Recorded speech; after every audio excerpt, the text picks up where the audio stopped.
Salam, hər vaxtınız xeyir olsun əziz izləyicilər. Biz bu dəfəki videomuzda Time sınaq toplusundan ümumi sınaq 24-ün suallarının izahını verəcəyik. Başlayırıq. Nədən? Birinci sualdan. Birinci sualda bizə deyir ki, şəkildəki canlıda olmaz. Bu təbii ki, çöl göyərçinidir. Pulcuq var ayaqlarında, deməli, pəncə lüləsinin üzərində və ayaq barmağı, arxa ətraflarının barmaqları üzərində. Borlu sümükləri var, caynaqları var, 8 ədəd. Kloakası var, amma büzdüm fəqərəsi yoxdur. Büzdüm sümüyü var, ona görə cavabımız Y bəndi. İkinci sualda deyir ki, insanın ətraf skeletinə aid sümükdür, qabırğadır, fəqərədir, bunlar və döş sümüdür. Gövdə skeletinə aiddir. Əsas sümük kəllə skeletinə aiddir. Kürək sümüyü isə ön ətrafın qurşaq skeletinə aiddir. Onun üçün cavabımız D bəndi olacaq. Üçüncü sualda deyir ki, insanın sinir toxumasının müəyyən sahəsində 300 hüceyrə çıxıntıya malikdir, yəni aksona malikdir. 300 dənə akson varsa 300 dənə də neyron var deməkdir. Və bizə deyir ki, bu sahədə dayaq funksiyasını yerinə yetirən hüceyrələrin sayı neçə olar? Dayaq funksiyasını yerinə yetirən hüceyrə sayı peyç hüceyrəsinin sayıdır ki, neyrondan 10 dəfə çoxdur. 300'ü ona vuranda cavabımız eləyəcək 3000 C bəndi. Dördüncü sualda toxumunun əmələ gəlməsində mayalanma prosesində iki hüceyrə iştirak edir. Deməli, erkək qıcıdır, sfagmumdur, bunlarda toxum yoxdur. Söyüddür, almadır, örtülü toxumludur, 3 hüceyrə, 4 hüceyrə iştirak edəcək mayalanma prosesində toxumun əmələ gəlməsi zamanı. Amma qara çöhrə çılpaq toxumludur, mayalanmada 2 hüceyrə cəmi iştirak edir toxumun əmələ gəlməsi zamanı. Bir spermi, bir də yumurta hüceyrə. Yəni cavabımız A bəndi.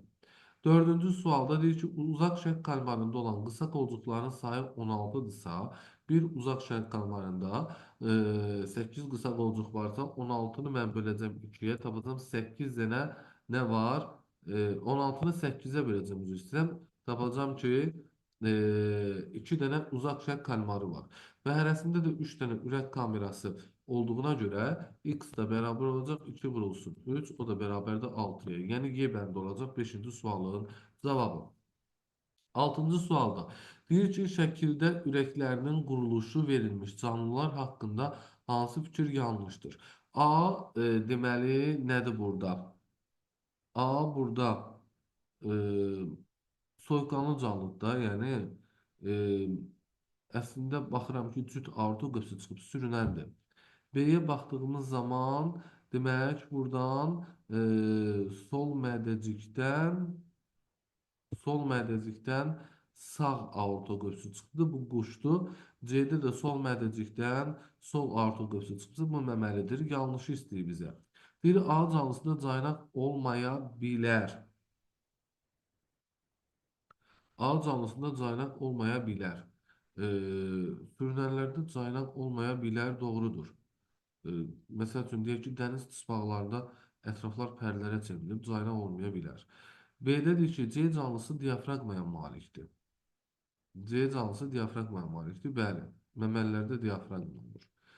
C-də deyir ki, B canlısı pulcuğa malik ola bilər. Doğru bir fikirdir. Quşlarda pulcuq ola bilir.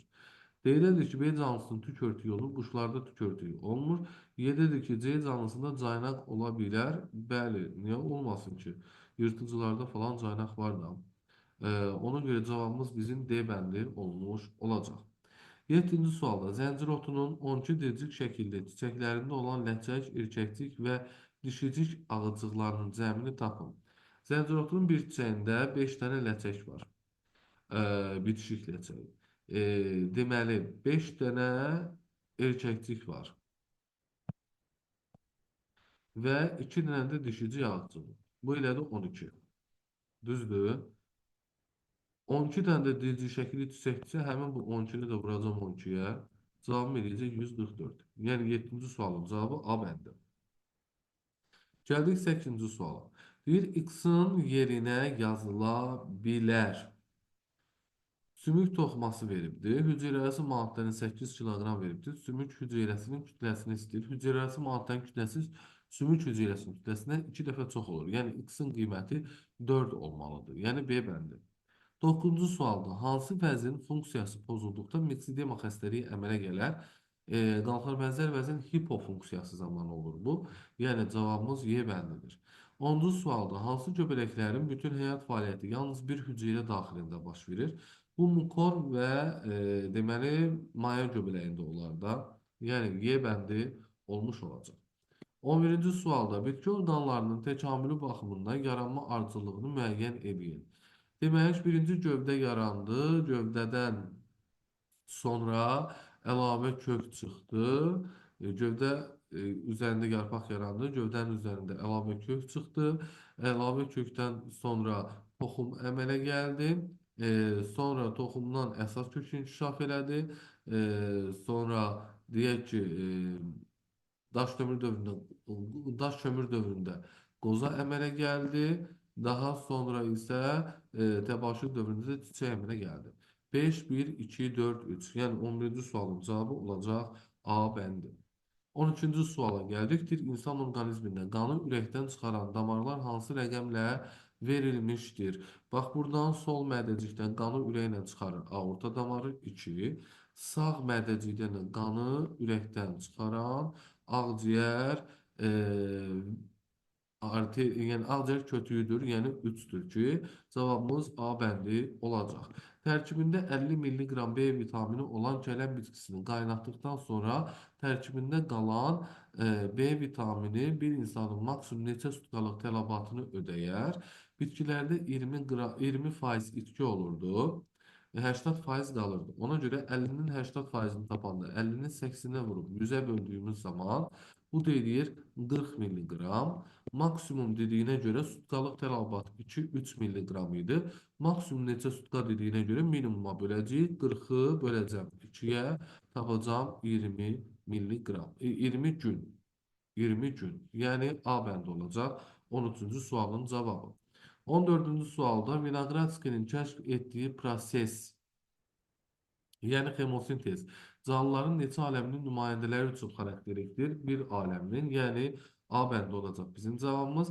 Penisilin maddəsinin alındığı canlıları öyrənən elm sahəsi göbələk idi. Penisil göbələyi mikologiya öyrənirdi bunu. A bəndi. 16-cı sualda hansı canlının həm kloakası, həm də sidik kisəsi var deyirsə, xanı balığını çıxdıq, yarasanı çıxdıq, çöl göyərçinini çıxdıq, ev itini çıxdıq və cavabımız cəlb kərtənkələ qaldı. Xanı balığında ümumiyyətlə heç biri yoxdur. Yarasada xanı balığı da yarasadır, ev itidir. Bunlarda sidik hissəsi var. Çöl göyərçinində kloaka var, sidik hissəsi yoxdur. Cəlb kərtənkələdə isə hər ikisi var. 17-ci sualda zülalların parçalanması harada başa çatır? Nazik bağırsaqda başa çatacaq. 17-ci sualın cavabı C olacaq. Ona görə də 18-ci sualda qabırğaların sayı 42 ədəd olan xanı balığında 42-ni həmən böldüm 2-yə, tapdım ki 21 gövdə fəqərəsi var imiş bunun. Quyruq fəqərələrinin maksimum sayı neçə olacaq? Quyruq fəqərələrinin maksimum sayını istəyirsə, biz onurğada fəqərə sayını maksimum götürəcəyik. Yəni 42 dənə götürəcəyik. Bunun 21 dənəsi gövdə fəqərəsi isə yerdə qalan 21 dənəsi də quyruq fəqərəsi olacaq. Ona görə cavabımız A bəndi olacaq. 19-cu sualda 30 dilcik şəkilli və 60 boru şəkilli günəbaxan çiçəklərində cəmi neçə dişicik ağacığı olar? Dilcik şəkildə zaten dişicik olmadığına görə buna baxmayacağıq. 60 boru şəkilli çiçəkdə 60 dənə dişicik var və hər birində də 2 dənə ağacıq olduğuna görə 60-ı 2-yə vuracağıq. Cavabımız C bəndi 120 edəcək. 20-ci sualda insanın sutkalıq ehtiyacı olan karbohidratın parçalanması zamanı minimum nə qədər enerji ayrılar? İnsanın bir sutka ərzində karbohidratı olan tələbatı 380-500 mg-dır. Minimum dediyinə görə 380-də vuranda 17,6-ya cavabımız 6688 kJ edir. Yəni D bəndi. 21-ci sualda kütləsi 60 kq olan insanın bir həftə ərzində K vitamininə olan tələbatı neçə mikroqramdır?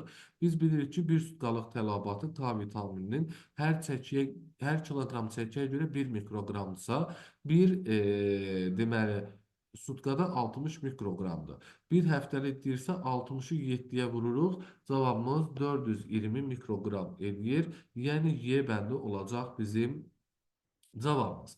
22-ci sualda verilən fikirlərdən hansı yanlışdır? İnsanın mədəsi qarın boşluğunda yerləşir, doğrudur. İnsanın sağ ağciyəri 2 paydan ibarətdir, səhvdir. Sol ağciyər 2 paydan ibarət olur. Sağ ağciyər 3 pay olmalıdır.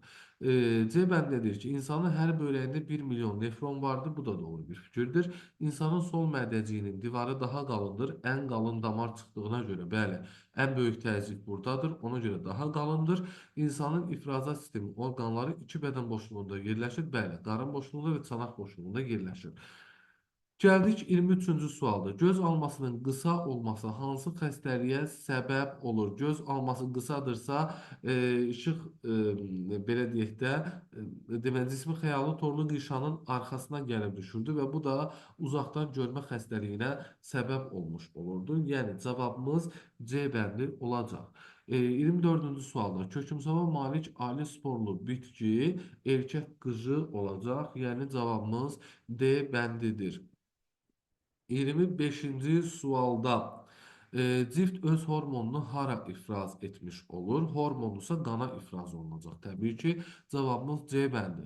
26-cı sualda yumurtadan çıxan sürfələri xarici görünüşünə və qidalanmasına görə yetkin fərdə oxşayan həşaratlar həm qidalanması olsun, həm də xarici görünüşünə görə oxşasınsa düzünə inkişaf istəyir də bizdən. Tarakan,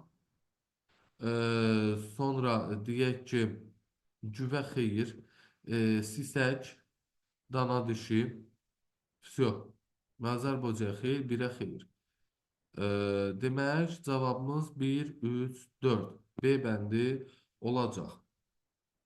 26-cı sualda.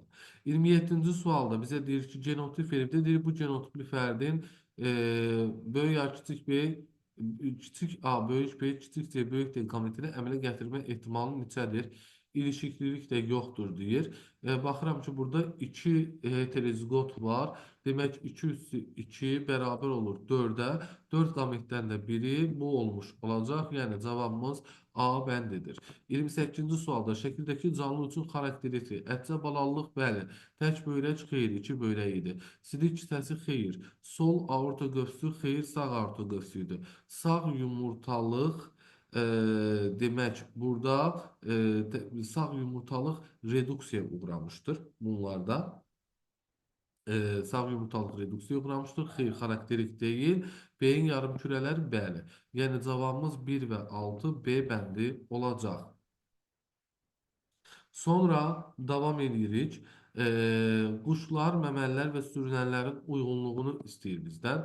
Deməli, 2 qat tənəffüs aiddir quşlara, soyuqqanlılıq aiddir sürünənlərə, əzələli diafraqmaya malikdir məməlilər, diri bala doğan nümayəndələri yoxdur quşların.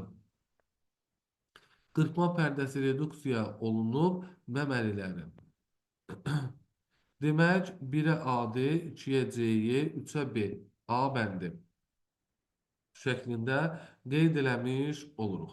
30-cu sualda erkək qıcının yarpaqlarının, deməli, erkək qıcının yarpağının bir hüceyrəsindəki xromosom sayı bərabərdir. Diploid idi. Diploid idi. Deməli, nəyə bərabərdir? Zigotu xromosom yığınına, bəli. Sporangi divarının bir hüceyrəsindəki xromosom sayına, bu da bəli, yarpaqda əmələ gəlir də. Yumurta hüceyrənin xromosom sayına, xeyr, haploid idi bu. Protalın bir hüceyrəsində xromosom sayına, xeyr, bu da haploid idi. Cavabımız 1 və 2 A bəndi olacaq. 31-ci sualda idiadaptasiyadır. Populyasiyada fərd sayının azalması tənəzzül idi. Yarpaqların tikana çevrilməsi, bəli, bax, idiadaptasiya bu idi. Uyğunlaşma şəklində qeyd eləmiş olurduq bunu. 31-ci sualda cavabımız B variantıdır. 32-ci sualda cücülərin qarıncıq buğumlarının maksimum sayını 11 ədəddir. N olarsa deyir, yermə ayaqlarının sayı hansı ifadə ilə müəyyən olunur? Aha, 20 ayaqların sayı da 6'dır. 11'dən 5 çıxsaq 6 edir. Ona görə də cavabımız C bəndi. 33-cü sualda atomların ikinci növ miqrasiyasında neçə aləmin nümayəndəsi iştirak edir? Bunu çox hüceyrəlilər həyata keçirdiyinə görə 3 aləmin nümayəndəsi iştirak edəcək. 34-cü sualda ürək boşluğuna bitişik olub içərisində venoz qan daşıyan damarların sayı 3 dənədir. Ağciyər kötüyü, yuxarı boş vena, aşağı boş vena. Bunu n-lə işarə edibsə, indi bizə deyir ki, n bərabərdir 3-ə. Deyir ki, içərisində arterial qan daşıyan damarların sayını hansı ifadə ilə müəyyən olunar? Deməli, içərisində arterial qan daşıyan ürəyində bitişik olanda təbii ki, deməli 4 dənə ağciyər venasıdır, 1 dənə də aortadır, 5 damardır. Yəni bu 3-ün üzərinə 2 gəlmək lazımdır. Yəni en üstə gəlsin 2 olacaq bizim cavabımız. Yəni C bəndi. 35-ci sualda genotipini bizə göstəribdir. Dişi ağrı, böyük A, kiçik A, böyük B, böyük B, böyük C, kiçik C. Bir də göstərib erkək arını böyük A, kiçik B, kiçik C fenotipli erkək arı göstərib bizə. Deyir, çarpazlaşdırılmasından deyir, əmələ gələn fərdlər haqqında hansı fikir yanlışdır, mutasiya baş verməyib. Deyir ki, böyük A, böyük B, kiçik C fenotipli dişi ola bilər. Böyük A, böyük B, kiçik C təbii ki ola bilər də. Burada məsəl üçün böyük A, böyük B, kiçik C qameti gəlsə, bu böyük A, kiçik B, kiçik C qameti erkəklə birləşsə, böyük A, böyük A, böyük B, kiçik B, kiçik C, kiçik C alınar ki, bunun da fenotipi böyük A, böyük B, kiçik C olur. Yəni birinci fikrimiz doğrudur. Gələcək ana arının genotipi böyük A, böyük A, böyük B, kiçik B, kiçik C ola bilər. Bəli, ola bilər də doğru bir fikirdir. Elə bu genotipi almışıq, mayalanmadan da ana arı əmələ gələ bilər. Üçüncüdə deyir ki, C bəndində A böyük A, kiçik B, böyük C genotipli erkək arı ola bilər. Erkək arı dişinin qametindən yaranırdı. Böyük A-nı ana arı verə bilər. Kiçik B-ni verə bilməz. Çünki böyük B böyük B-də, düzdürmü? Kiçik B-ni verə bilməz. Ona görə bu cürdə erkək arı alına bilməz. Cavabımız C bəndi olacaq elə bizim. Deyir ki, böyük A, böyük B, böyük C fenotipli ana arı əmələ gələ bilər. Əlbəttə ki, əmələ gələ bilər. Niyə də əmələ gəlməsin ki? Baxırıq ki, burada nə var? Dişi arı böyük A, böyük B, böyük C qametin verərsə, bu da böyük A, kiçik B, kiçik C ilə birləşərsə, buradan böyük A, böyük A, böyük B, kiçik B və böyük C, kiçik C genotipli fərd yarana bilir ki, bunun da fenotipi böyük A, böyük B, böyük C etmiş olur. 4D variantı da doğrudur. Y'də də elə bizim bu yazdığımız genotipi göstəriblər ki, bu da doğru bir fikirdir. Yəni C bəndi. 36-cı sualda şəkildəki canlıya aid edilə bilməz. Prokaryot bakteriyadır, ribosoma malikdir, bəli. Hüceyrə divarı var, bəli. Plazmatik membrana malikdir, bəli. Mitoz yolla ikiyə bölünür, xeyr, sadə bölünür. Prokaryot orqanizmdir, bəli. Yəni cavabımız D bəndi. 37-ci sualda Mendelin noxudlarla apardığı dihibrid çarpazlaşma zamanı F2 nəslində 2 əlamətə görə homozigot və 1 əlamətə görə heterozigot olan noxudların sayı bərabərdir. 2 əlamətə görə homozigot olan noxudların sayı 4 dənədir. 1 əlamətə görə heterozigot olan noxudların sayı 8 dənədir. Yəni bir-birinə bərabər olmur. Səhv fikirdir. Hər iki əlamətə görə dominant homozigot noxudların sayı 16-da 9-dur deyir. Xeyr, hər iki əlamətə görə dominant homozigot olanlar 16-da 1-dir. Ona görə bu fikir də səhv bir fikirdir. C bəndi də deyir ki, hər iki əlamətə görə resesiv olan noxudların payı 16-da 3-dür. Xeyr, bu da 16-da 1-dir. Bir dənə kiçik A, kiçik A, kiçik B var da. D bəndində bizə deyir ki, sarı və yaşıl noxudların sayının nisbəti 4-ün 1-ədir. 12 dənə sarıdır, 4 dənə də yaşıldır. 3-ün 1-ə olmalıydı. Bu da səhvdir. Hər iki əlamətə görə homozigot və diheterozigot noxudların sayı bərabərdir. Bəli, 4 dənə ondandır, 4 dənə bundan. Yəni cavabımız Y bəndi olacaq. Gəldik, buğumlu bədənə malik parazit qurtdur. Təbii ki, burada cavabımız öküz soliteri olacaq. 39-cu sualda 3 il ərzində yetkin qadın orqanizmində minimum neçə folikul yetişər? Bir il ərzində 13 dənəsi yetişirdisə, 3 il ərzində 13-ü 3-ə vuracağıq. Cavabımız 39 C variantı olacaq. Sonra 40-cı və sonuncu sualda isə bizə deyilir ki, aşağıdakı sırada cəmi neçə çiçək qrupuna aid bitkilər verilmişdir. 3 yarpaq yonca başçıqdır. Başçıq.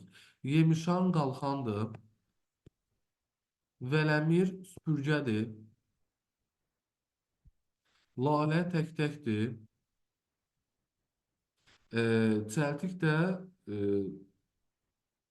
çəltik də süpürgədir. Yəni biz burada nə görürük? Çiçək qrupu deyir də bizə. Çiçək qrupu deyir. Ona görə tək-tək bir çiçək qrupu yaratmır. Başçıq var, dalğan var, süpürgə var. Onun üçün cavabımız C bəndi. Olmuş olacaq. Belə əzizlərim. Bu dəfəki videomuzdan da bu qədər. Sağ olun, hələlik.